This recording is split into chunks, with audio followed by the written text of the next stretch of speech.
নবী করিম সাল্লাল্লাহু আলাইহি ওয়াসাল্লাম জাতুর রিকা নামক এক যুদ্ধের ময়দানে সাহাবীদেরকে নিয়ে ছুটছেন। নবী আরবি সাল্লাল্লাহু আলাইহি ওয়াসাল্লাম সকলের পিছনে পিছনে যাইতেছেন। এই জাবের বিন আব্দুল্লাহর পিতা এই যুদ্ধের পূর্বে উহুদ যুদ্ধের ময়দানে শাহাদাত বরণ করেছে। শাহাদাত বরণ করার পর জাবের বিন আব্দুল্লাহর 9টা বোন রেখে তার বাবা ইন্তেকাল করে। গরিব মানুষ, তার বাবা অনেক টাকা ঋণ করে গেছে। জাবের বিন আব্দুল্লাহর ধন সম্পদ নাই, সামান্য কিছু ধন সম্পদ রয়েছে। জীর্ণ শীর্ণ একটা উট নিয়ে আসে, যুদ্ধের ময়দানে ছুটছে। বেশি জোরে যাইতে পারে না। নবী আরবি সাল্লাল্লাহু আলাইহি ওয়াসাল্লাম পিছনে পিছনে যান, গিয়ে দেখতেছেন জাবের বিন আব্দুল্লাহ জোরে যাইতে পারে না, আস্তে আস্তে যায়। এ জাবের, কি হয়েছে, তুমি এখানে পড়ে আছো কেন? জাবের বিন আব্দুল্লাহ রাদিয়াল্লাহু তাআলা বলতেছেন, ইয়া রাসূলুল্লাহ, আমি তো গরিব মানুষ, আমার দামি কোনো উট নাই যে দামি উটে চড়ে আমি দ্রুত গতিতে চলে যাব। ইয়া রাসূলুল্লাহ, যার কারণে আমি সবার পিছনে পিছনে যাইতেছি। নবী আরবি সাল্লাল্লাহু আলাইহি ওয়াসাল্লাম বলতেছেন, জাবের, তোমার এই বাহনটাকে এখানে বসায় দাও, বেঁধে রাখো।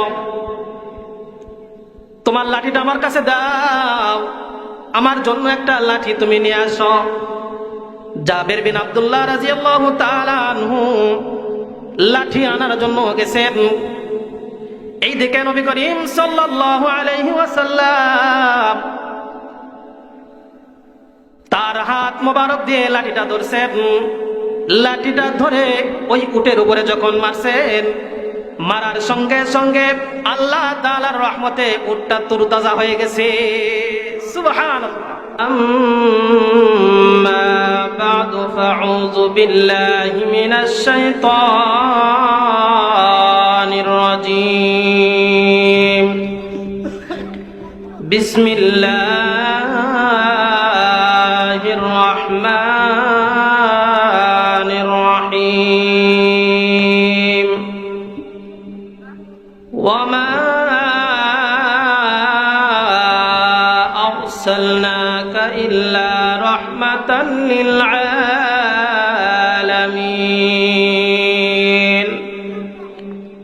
সাদাকাল্লাহু মাওলানাল আযীম ওয়া সাদাকা রাসূলুহুন নাবিয়্যুল কারীম ওয়া নাহনু আলা যালিকা মিনাশ শাহিদিনা ওয়াশ শাকিরিনা ওয়াদ যাকিরিন ওয়ালহামদুলিল্লাহি রাব্বিল আলামিন। সকলে দরুদ ইব্রাহিম পড়ি। আল্লাহুম্মা সাল্লি আলা মুহাম্মাদিন ওয়া আলা আলি মুহাম্মাদ কামা সাল্লাইতা আলা ইব্রাহিম ওয়া আলা আলি ইব্রাহিম ইন্নাকা হামিদুম মাজিদ। আল্লাহুম্মা বারিক আলা মুহাম্মাদিন ওয়া আলা আলি মুহাম্মাদ কামা বারাকতা আলা ইব্রাহিম ওয়া আলা আলি ইব্রাহিম ইন্নাকা হামিদুম মাজিদ। বালাগাল উলা বিকামালিহি কাশাফাত তুজা বিজামালিহি হাসনাত জামিউ খিসালিহি সল্লু আলাইহি ওয়া আলিহি। রহে মেরে মস্কন, রহে মেরে মস্কন হওয়ালি কাবা, বনে মেরে মদফন দিয়ারে মদিনা। বালাগাল উলা বি কামালিহি কাশাফাত তুজা বিজামালিহি حسنت جميع خصاله صلوا عليه وآله একটু জিকির করি লা ইলাহা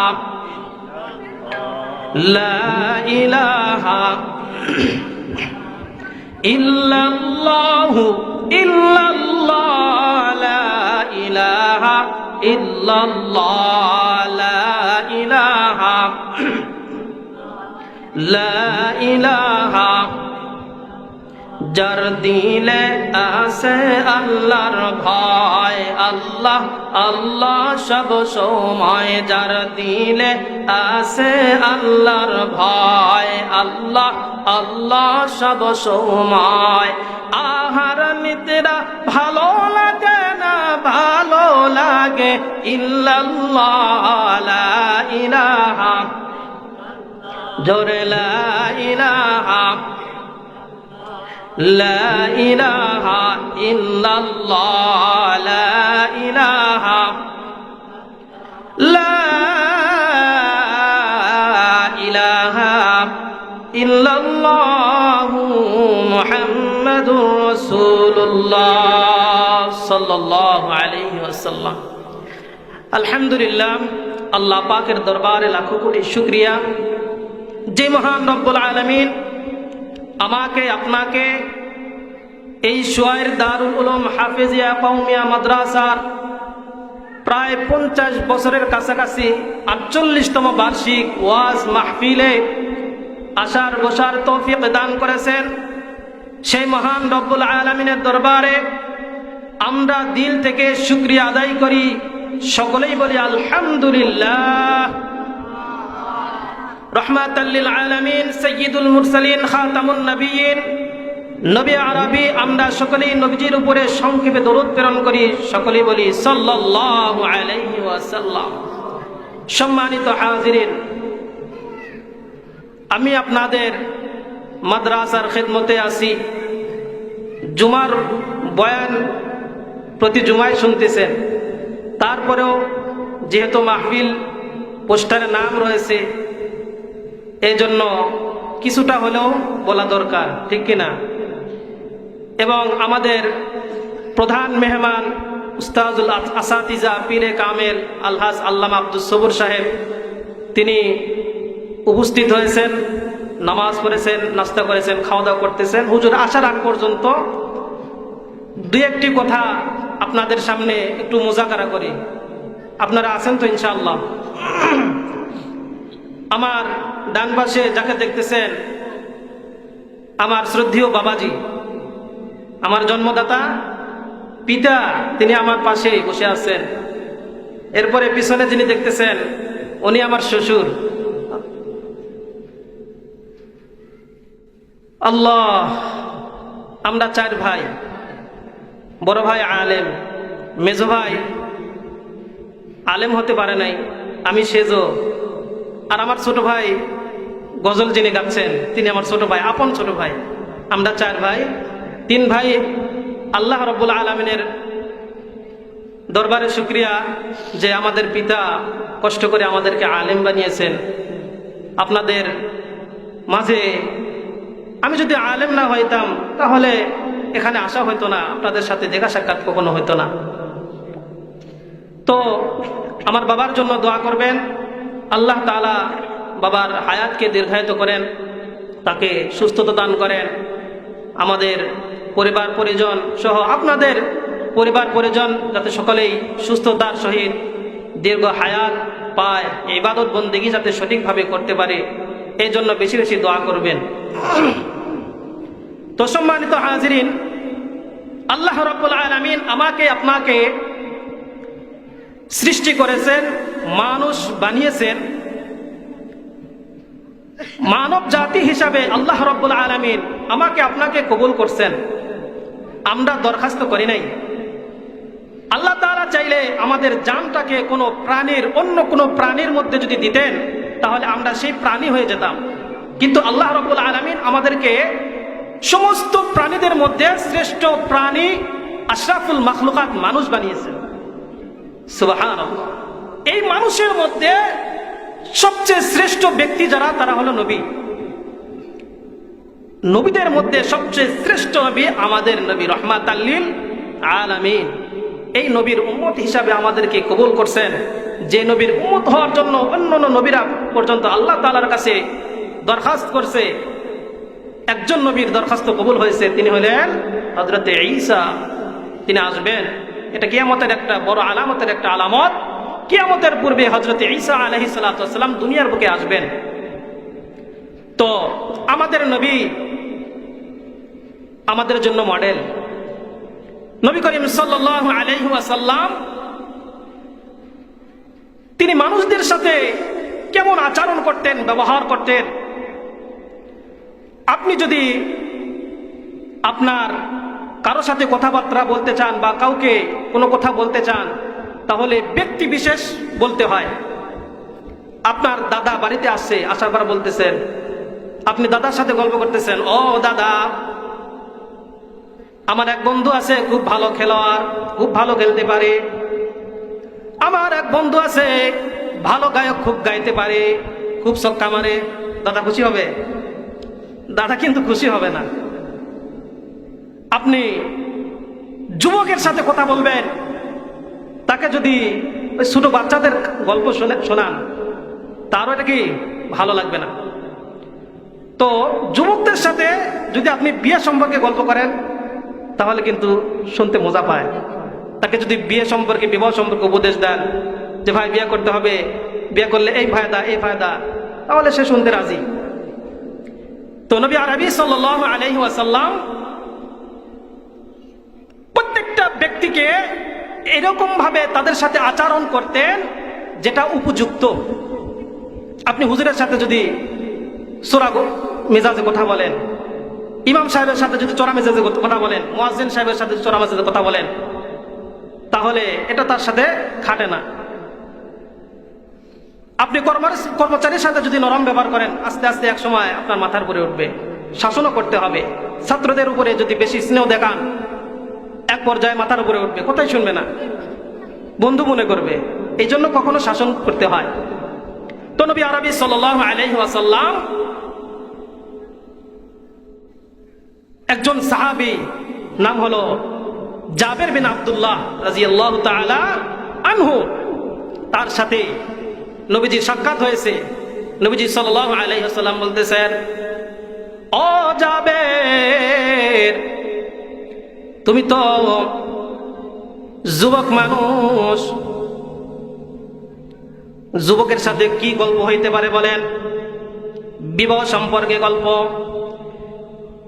একদিন নবী করিম সাল্লাল্লাহু আলাইহি ওয়াসাল্লাম জাতুর রিকা নামক এক যুদ্ধের ময়দানে সাহাবীদেরকে নিয়ে ছুটছেন। নবী আরবি সাল্লাল্লাহু আলাইহি ওয়াসাল্লাম সকলের পিছনে পিছনে যাইতেছেন। এই জাবের বিন আব্দুল্লাহর পিতা এই যুদ্ধের পূর্বে উহুদ যুদ্ধের ময়দানে শাহাদত বরণ করেছে। শাহাদত বরণ করার পর জাবের বিন আব্দুল্লাহর 9টা বোন রেখে তার বাবা ইন্তেকাল করে। গরিব মানুষ, তার বাবা অনেক টাকা ঋণ করে গেছে। জাবের বিন আব্দুল্লাহর ধন সম্পদ নাই, সামান্য কিছু ধন সম্পদ রয়েছে। জীর্ণ শীর্ণ একটা উট নিয়ে আসে, যুদ্ধের ময়দানে ছুটছে, বেশি জোরে যাইতে পারে না। নবী আরবি সাল্লাল্লাহু আলাইহি ওয়াসাল্লাম পিছনে পিছনে যান, গিয়ে দেখতেছেন জাবের বিন আব্দুল্লাহ জোরে যাইতে পারে না, আস্তে আস্তে যায়। এ জাবের, কি হয়েছে, তুমি এখানে পড়ে আছো কেন? জাবের বিন আব্দুল্লাহ রাদিয়াল্লাহু তাআলা বলতেছেন, ইয়া রাসূলুল্লাহ, আমি তো গরিব মানুষ, আমার দামি কোনো উট নাই যে দামি উটে চড়ে আমি দ্রুত গতিতে চলে যাব। ইয়া রাসূলুল্লাহ, যার কারণে আমি সবার পিছনে পিছনে যাইতেছি। নবী আরবি সাল্লাল্লাহু আলাইহি ওয়াসাল্লাম বলতেছেন, জাবের, তোমার এই বাহনটাকে এখানে বসায় দাও, বেঁধে রাখো। তোমার লাঠিটা আমার কাছে দাও, আমার জন্য একটা লাঠি তুমি নিয়ে আসো। জাবের বিন আব্দুল্লাহ রাদিয়াল্লাহু তাআলা আনহু লাঠি আনার জন্য গেছেন। এই দিকে নবী করিম সাল্লাল্লাহু আলাইহি ওয়াসাল্লাম তার হাত মোবারক দিয়ে লাঠিটা ধরছেন। লাঠিটা ধরে ওই উটের উপরে যখন মারছেন, মারার সঙ্গে সঙ্গে আল্লাহ তাআলার রহমতে উটটা তরতাজা হয়ে গেছে। সুবহানাল্লাহ। জাবের বিন আব্দুল্লাহ রাদিয়াল্লাহু তাআলা আনহু আসার পর দেখতেছেন, হায়রে আমার উটটা তো খুব দামি হয়ে গেছে, তরতাজা হয়ে গেছে। কেমনে? রাসূলের হাতের বরকতে আমার উটটা তরতাজা হয়ে গেছে। এবার বলে, জাবের চলো যুদ্ধের ময়দানে চলো। যাইতে যাইতে জাবের বিন আব্দুল্লাহ রাদিয়াল্লাহু তাআলা আনহুর সাথে নবীজি গল্প করতেছেন। এখন বলেন যুবক মানুষ কি বিষয় গল্প হইতে পারে? জাবের বিন আব্দুল্লাহকে বলতেছে, জাবের তুমি বিয়ে করছো নাকি? বলে, ইয়া রাসূলুল্লাহ বিয়ে তো করছি। বলে, বিধবা নারীকে বিয়ে করছো নাকি কুমারী? জাবের বিন আব্দুল্লাহ রাদিয়াল্লাহু তাআলা আনহু বলতেছেন, ইয়া রাসূলুল্লাহ আমি তো একটা বিধবা নারীকে বিয়ে করছি। নবী আরবি বলতেছেন, জাবের তুমি তো যুবক মানুষ, তোমার এটা প্রথম বিয়া। তুমি একজন কুমারীকে বিয়া করলে তুমি তো বেশি মজা পাইতে, বেশি শান্তি পাইতে, তার সাথে গল্প করে তুমি মজা পাইতে। এবার জাবের বিন আব্দুল্লাহ রাদিয়াল্লাহু তাআলা আনহু বলতেছেন, ইয়া রাসূলুল্লাহ আমার বাবা কিছুদিন পূর্বে উহুদের প্রান্তরে শাহাদত বরণ করছেন, শহীদ হয়ে গেছেন। পরিবারের যে চাপ বোঝাটা আমার উপরে পড়ছে। আমি যুবক মানুষ, আমার 9টা বোনকে রেখে আমার পিতা ইন্তেকাল করছেন। এখন যদি আমি আমার বোনের সমবয়সী একটা মেয়েকে, কুমারী মেয়েকে বিয়ে করি, তাহলে আমার বোনদের অবস্থা কি হবে? বোনেরা তাকে ভাবি হিসেবে মেনে নিতে পারবে না। ইয়া রাসূলুল্লাহ সাল্লাল্লাহু আলাইহি ওয়াসাল্লাম যার কারণে আমি কুমারী মেয়ে বিয়ে করি না, একজন বিধবা মেয়েকে বিয়ে করছি, বয়স্ক থেকে মেয়ে বিয়ে করছি, যাতে আমার স্ত্রী আমার বোনদের মায়ের মতো সম্মান, মায়ের মতো তাদেরকে মমতা দিয়ে মায়া দিয়ে বড় করে তাদেরকে বিয়ে দিতে পারে। এই জন্য আমি একটু বয়স্ক থেকে বিয়ে করছি। ইয়া রাসূলুল্লাহ আমার বাবা ইন্তেকাল করছে।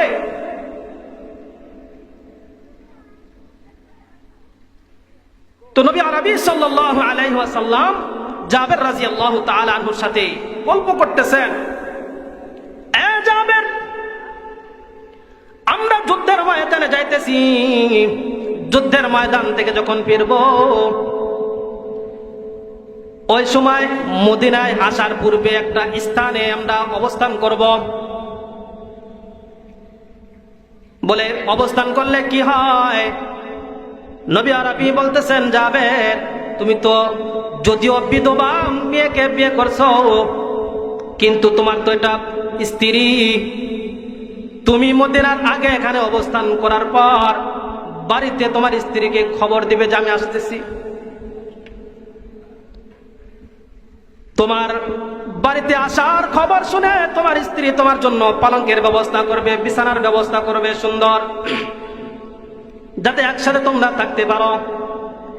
এবার জাবের রাদিয়াল্লাহু তাআলা আনহু বলতেছেন, ইয়া রাসূলুল্লাহ ইয়া হাবিবাল্লাহ হুজুর আমি গরিব মানুষ, থাকারিতে সেরকম জায়গা নাই, আবার পালঙ্ক থাকবে, খাট থাকবে।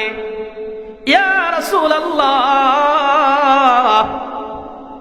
আমার ঘরে কোনো পালঙ্কের কোনো ব্যবস্থা নাই, খাটের কোনো ব্যবস্থা নাই। কেমনে আমার স্ত্রী পালঙ্কের ব্যবস্থা করবে? নবী আরবি সাল্লাল্লাহু আলাইহি ওয়াসাল্লাম বলতেছেন, রে জাবের তুমি কোনো টেনশন করো না, তুমি কোনো পেরেশানি করো না, আল্লাহ তাআলা তোমাকে পালঙ্কের ব্যবস্থা করে দিবে। সুবহানাল্লাহ। রাস্তায় চলতেছেন, দুইজনে গল্প করেন। জাবের রাদিয়াল্লাহু তাআলা আনহুর উটটা যখন ভালো হয়ে গেছে, নবীজি জাবেরকে সাহায্য সহযোগিতা করার চিন্তা ভাবনা করতেছে। তিনি পরীক্ষা করতে চান জাবেরের কত টাকা হইলে তার প্রয়োজন মিটাবে। নবী আরবি সাল্লাল্লাহু আলাইহি ওয়াসাল্লাম জাবের রাদিয়াল্লাহু তাআলা আনহুকে বলতেছেন, রে জাবের, তোমার যে উটটা আছে তুমি উটটা আমার কাছে বিক্রি করে দাও 1 দিরহাম দিয়ে। জাবের রাদিয়াল্লাহু তাআলা আনহু বলতেছেন, ইয়া রাসূলুল্লাহ, আমার তো লস হয়ে যাবে, উটটা কি সুন্দর হয়ে গেছে, তরুতাজা হয়ে গেছে, এই উট বিক্রি করতে আমি পারবো না। কিন্তু এমন একজন ব্যক্তি আমাকে উট কেনার জন্য প্রস্তাব করছে, যার প্রস্তাব আমি ফিরাই দিতে পারি না। নবী সাল্লাল্লাহু আলাইহি ওয়াসাল্লাম বলতেছেন, জাবের, তাহলে তোমাকে 2 দিরহাম দিব। বলে, ইয়া রাসূলুল্লাহ, তাও তো আমি বিক্রি করতে পারবো না, আমার লস হয়ে যাবে। এইরকম দাম বাড়তে বাড়তে বাড়তে বাড়তে বাড়তে 40 দিরহাম দাম বলছেন। জাবের রাদিয়াল্লাহু তাআলা আনহু এবার চিন্তা করতেছেন, 40 দিরহাম অনেক টাকা, আমি উটটা বিক্রি করে দেই। এই উট বিক্রি করে আমি অন্য কম দামে একটা উট কিনব এবং বাজার সদাই কিনব, আমার পরিবার পরিজনের খরচ কিছু চালাইব।